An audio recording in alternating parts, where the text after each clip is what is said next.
Hi 9H. This is the second video in a series that gives you samples of introductory paragraphs and an introductory section.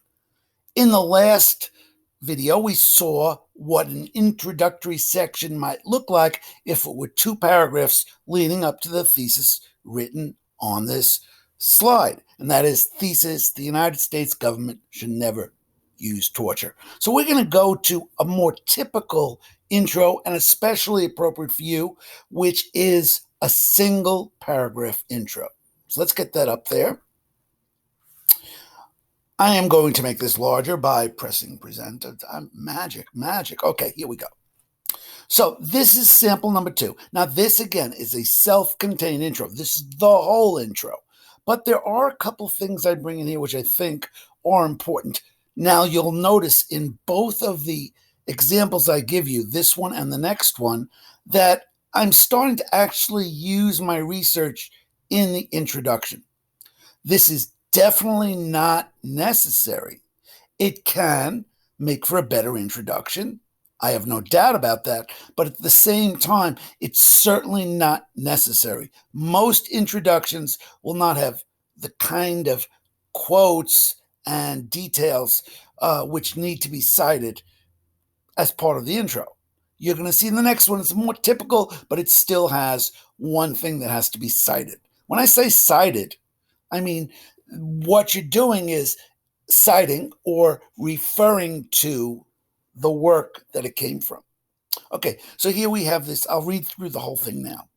According to David Rothenbach, in his article, The Immorality of the Use of Torture, the use of torture is common in most African and Asian countries.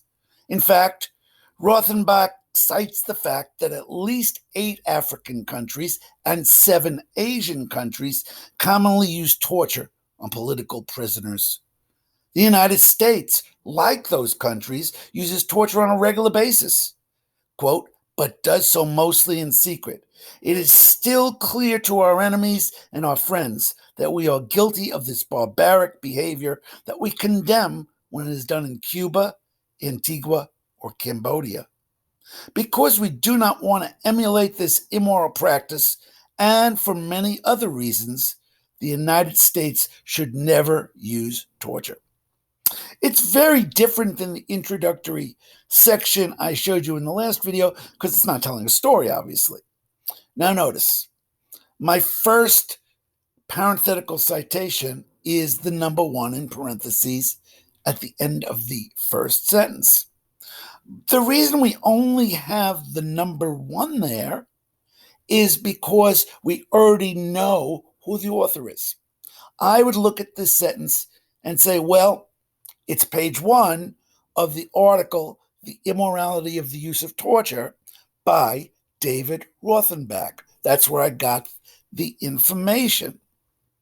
I didn't wake up yesterday and know, or today and know, that it's most common in African and Asian countries. So that's not common knowledge. Instead, it's something I do have to give some kind of credit to the source for. So in this case, we know it comes from the Rothenbach article. What does this mean really for me as the reader? It means if I go to the works cited page, I can look down the entries to the R in Rothenbach, and I will find all of the information about the article, The Immorality of the Use of Torture, and I will be able to find the source because there's enough information there to make it easy for me to find the source.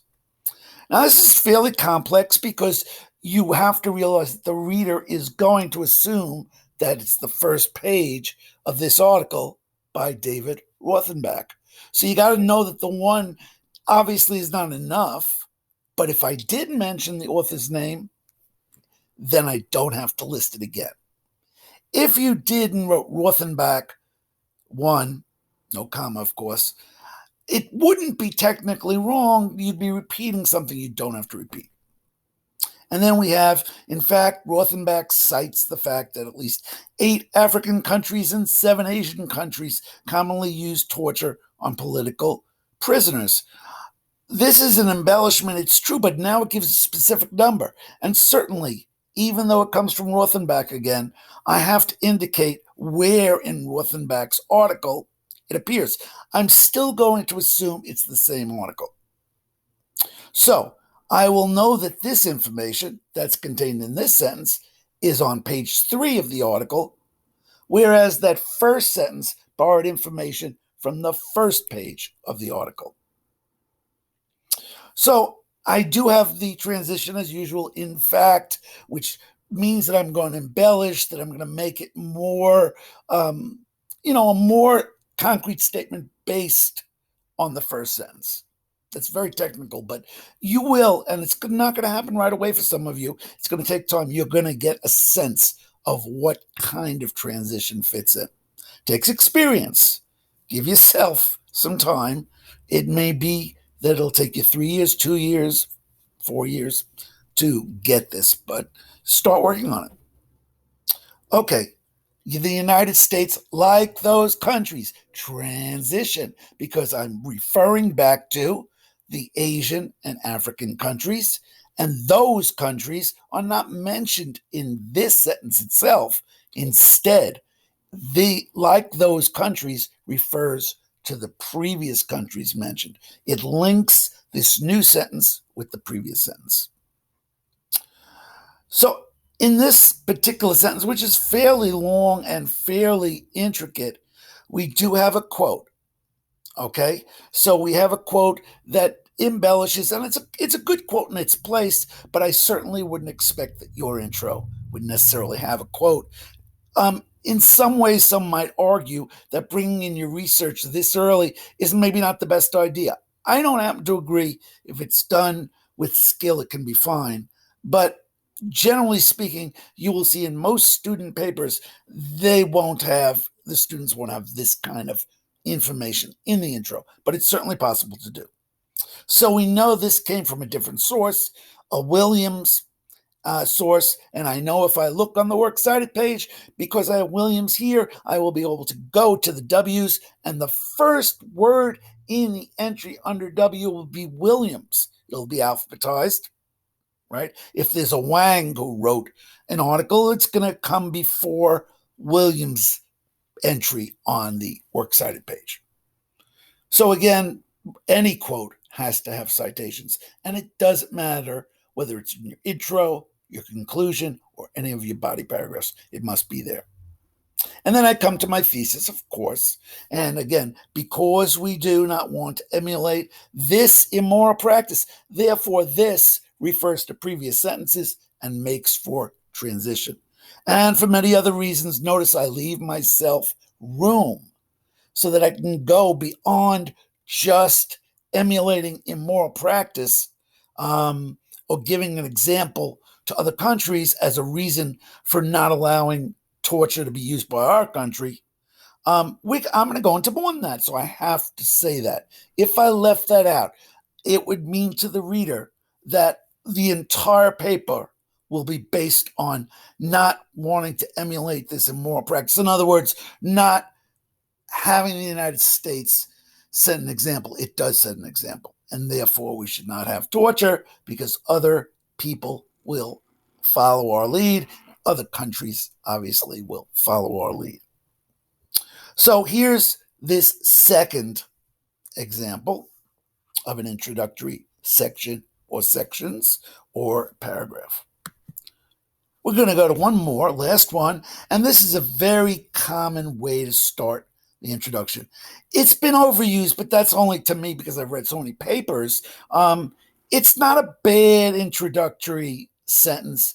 It's just that most people know what torture is, and I don't know that you have to define it. It does come off as more sophisticated because obviously, no matter if everyone knows it, the Hanover International Dictionary, whatever that is, obviously can describe it very concisely, and it's probably a better definition that I would come up with. So I start with the Hanover International Dictionary defines torture as, quote, the use of physical or psychological pain in order to force someone to comply to the demands of those who use such methods. Rather wordy. But I know now that the source is the Hanover International Dictionary, and it was from page 352. I have to, again, use a parenthetical citation because this is a quote. This quote is in a sentence, therefore you have to give credit. So I'm going to continue. This method of gaining compliance can range from threats of bodily harm to the actual use of devices and methods that cause intense pain. Though torture has certainly been used since ancient times, it has always been thought of as a barbaric, uncivilized behavior. Because the United States has always been presented as a country in which its people have strong moral values, it behooves our government to not use nor sanction any use of torture, as it would make our government join the company of those who were involved in the Spanish Inquisition. For this reason and many others, the United States government should never use torture. I end with my thesis, as I always should. This is the entire introduction. It's not a section, it's a single paragraph. So I end with my thesis. Notice I give myself room again because I say, and many others. But I really should go through that one reason. If I don't go through that one reason in one of the body paragraphs, I've sort of suggested something that I really should continue. So the immorality of it is probably something I would continue in body paragraphs. Again, transition is throughout the paragraph. This method, well, if this method of gaining compliance is just there as the first sentence, what is this? So it refers to the previous sentence. Now, I have to lead to my thesis, so I eventually have to bring in the United States. And you'll see that obviously in a sentence, 2 sentences away from this one. So we have the United States brought in because my thesis is going to be focusing on it. Now, when I refer to the Spanish Inquisition, that's a little bit heavy, a little bit heavy-handed, but it does really make the point a little bit more, effectively than it would if you didn't have the Spanish Inquisition, because now we're putting ourselves in the company of the people involved in the Spanish Inquisition, which was one of the movements, one of the periods during history when torture was used, and a lot of it was used. So we're really making this comparison of us to the Spanish Inquisition with choosing the worst possible kind of situation in terms of barbaric behavior. So now you've had 3 samples, and I hope you'll at least get something out of this, especially the use of transition. But I wanted to show you, although you don't have to have quotes in the introductory paragraph or section, it certainly is not a bad idea, and some people really like it. Okay, so have fun with your introduction, and I will be doing another video on body paragraphs.